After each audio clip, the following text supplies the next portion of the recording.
Meus amigos, tem reforço pintando no Palmeiras. Lázaro, de 21 anos, é o novo atacante do Verdão, então bora analisar essa contratação.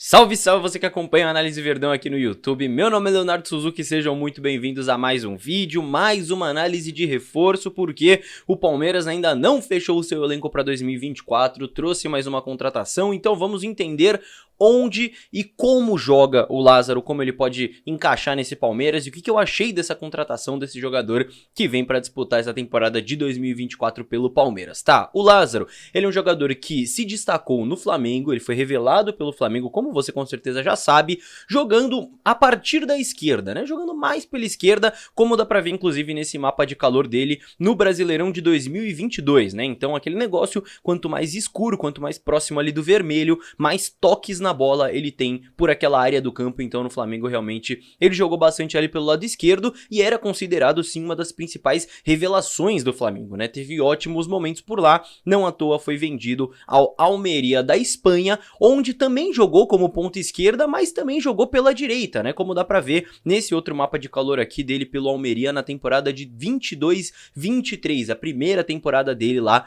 no Campeonato Espanhol, certo? E até dá pra ver um pouco também na faixa central, né? Então no Almeria ele mostrou ainda mais polivalência, e esse é um detalhe que eu vou comentar também mais pra frente nesse vídeo. Quando ele chega por lá na temporada 22-23, desse mapa que eu te mostrei, ele tem bons momentos, ele joga algumas partidas como titular, outras entrando do banco, então ele tem sim um destaque, mas ele acaba perdendo espaço nessa temporada mais recente de 23-24 e por isso ele chega ao Palmeiras.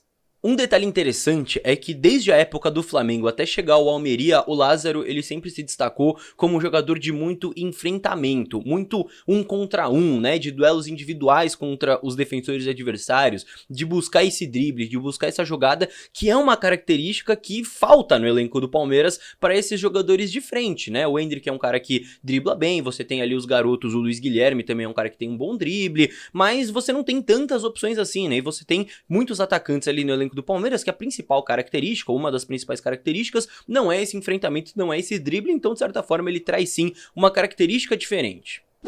E aqui nós temos algumas estatísticas muito interessantes dele no período no Almeria. Então vejam só, não é só pra gente ver os números, é pra gente interpretar também. Os números servem também para serem interpretados, essas estatísticas. Então vejam só que interessante. Quando a gente olha pros jogos que ele disputou, é uma coisa. Quando a gente olha pros minutos em média, que é o dado que está entre parênteses, você vê que os minutos em média são muito baixos, né? Uma média de 35,8 minutos por jogo, ou seja, só comprova aquilo que eu comentei, que na primeira temporada dele ele foi titular em algumas partidas, reserva em outras, e nessa última ele realmente tem sido reserva e por isso tem muitos jogos entrando do banco, né? Entra ali no finalzinho, contabiliza como uma partida, mas não tem muito tempo ali pra ele fazer muita coisa, então esse é um dado importante da gente levar em conta. Então, 6 gols, nenhuma assistência nessa passagem, uma média de mais ou menos 1 gol a cada 2 jogos e meio, né? Mais ou menos essa média contabilizando os 90 minutos por jogo, né? Isso é muito importante.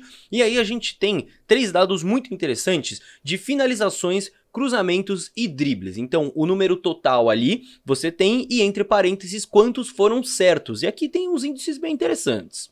Então nas finalizações, 50% de acerto ali mais ou menos, né? 50% das finalizações foram em direção ao gol. É um bom número, né? Para comparar com alguns jogadores do Palmeiras, o Veiga, por exemplo, é um pouco abaixo, 36%. O Endrick, que é o principal atacante do Palmeiras, 56%, então um pouco acima desse número do Lázaro, mas é um índice interessante. Quando a gente vai para cruzamentos, é 26% o índice de acerto. E aí você pode pensar, nossa, 26% não é muito legal não. Mas na real é um bom índice sim, né? Um índice de um cruzamento certo a cada 4 tentados, mais ou menos, acaba sendo um índice bom quando você vai comparar com outros jogadores, né? É o mesmo índice de acerto do Mike, por exemplo, em cruzamentos, e o Piquerez fica um pouco abaixo disso, com 18% de acerto nos cruzamentos. Então é um índice legal também do Lázaro. E quando a gente vai para os dribles, que é uma característica marcante, como eu falei, também, e aí para comparar com alguns jogadores do elenco do Palmeiras, o Endrick tem 49% de acerto nos dribles, um pouco abaixo do Lázaro. O Luiz Guilherme tem 67%, um pouco acima do Lázaro, então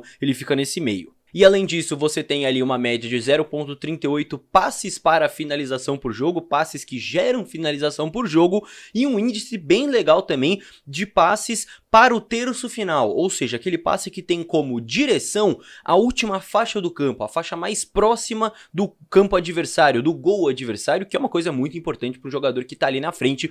Um índice de 85% de acerto nesse tipo de passe para o terço final, que é um número bem legal. Eu acho que uma coisa que vale comentar também é que o modelo de negócio é um modelo de pouco risco, né? O que faz sentido na negociação, porque ele é um jogador de 21 anos que tem um bom potencial e que vem por um empréstimo de uma temporada sem nenhum grande investimento, né? Só a cláusula ali de compra, que está avaliada em mais ou menos 13 milhões de euros, se o Palmeiras quiser comprá-lo após esse empréstimo, é realmente uma cláusula bem acima. Eu acho até difícil o Palmeiras pagar depois deste um ano de empréstimo, mas é um negócio de pouco risco, pouco investimento, que é uma coisa interessante. Mas então, onde que ele pode jogar nesse Palmeiras? Vamos analisar isso, só antes não esqueça que tem análise tática quase todo dia aqui no canal, então se você ainda não está inscrito no Análise Verdão, não esqueça de se inscrever, porque me ajuda muito e você continua acompanhando as análises por aqui.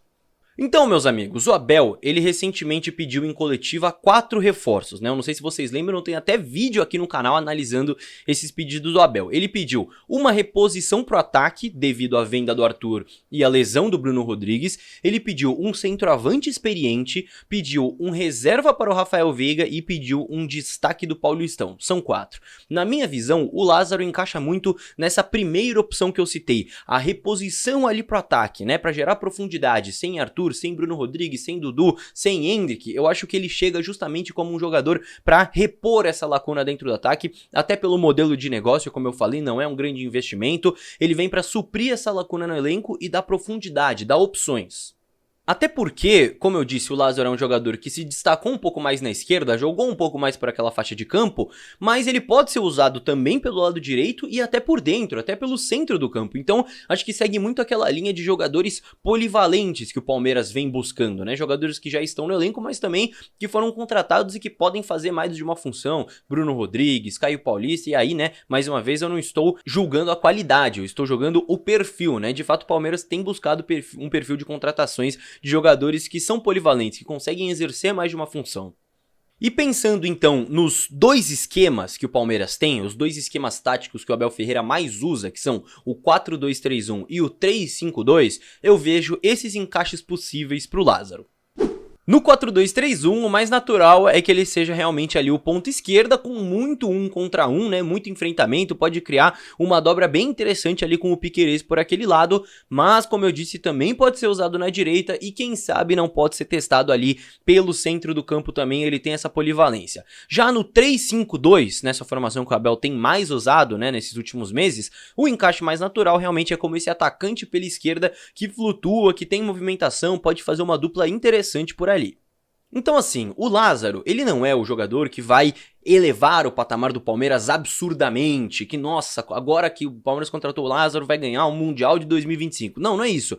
Só que eu tenho falado em vários vídeos, o Palmeiras precisa de profundidade no seu elenco, principalmente do meio pra frente, precisa de opções. Falta ali um centroavante titular, principalmente quando sai o Endrick, né, o centroavante experiente que o Abel pediu, beleza, o Lázaro é o centroavante experiente? Não é o centroavante experiente, mas não falta só isso no elenco do Palmeiras. Faltam também jogadores que podem entrar num segundo tempo, que podem ajudar a mudar o panorama de uma partida, trazer uma característica diferente e também disputar a titularidade. O Lázaro tem sim esse potencial de disputar essa titularidade, de conquistar essa titularidade dentro do time do Palmeiras. E é inegável que ele realmente traz uma característica diferente, algo diferente do que a gente tem no elenco hoje e vem, mais uma vez, como eu disse, por um investimento baixo. Então, se ele atingir todo o potencial que ele tem dentro do Palmeiras, ele pode ser muito importante ao longo da temporada, pode se tornar um titular do time. Se ele não atingir o potencial que ele tem, pelo menos o Palmeiras não gastou uma bala com o jogador. Mas e você, concorda? Qual que é a sua opinião sobre a contratação do Lázaro? Manda aqui nos comentários que eu sempre leio todos, quero saber qual que é a opinião de vocês. E vale lembrar que vai sair também aqui no canal nos próximos dias, próximas semanas, uma análise tática do Lázaro com lances dele, lances pelo Flamengo, lances pelo Almeria, para dissecar ainda mais quais são as características principais dele, como que ele pode ajudar no momento ofensivo e defensivo, porque no Palmeiras vocês já sabem, os zagueiros atacam, os atacantes marcam, todo mundo participa dos dois momentos do jogo, então tudo isso é muito importante e a gente também tá preparando essa análise com lances dele para ficar ainda mais visual para todos vocês já saberem como o cara joga. Quando pisar em campo vocês já vão saber como que o Lázaro pode ajudar o Palmeiras, fechou? Então se você não quiser perder esses conteúdos, não esqueça de se inscrever aqui no canal, tem análise tática quase todo dia, tenho certeza que você vai gostar. Nos últimos dias aí eu estive em Minas Gerais, até gravei conteúdo para vocês de lá sobre a Supercopa, então tem sempre muito conteúdo bacana aqui, não esqueça de se inscrever para não perder. E claro, se você gosta do conteúdo, se você assistiu aqui até o final para saber um pouco mais sobre o Lázaro, não saia do vídeo sem deixar o seu likezinho aqui embaixo também, porque é de graça e me ajuda muito, faz esse vídeo chegar a cada vez mais palmeirenses. Fechou, meus amigos? No mais é isso, muito obrigado pela companhia em mais um vídeo, vejo vocês no próximo. Tchau, tchau!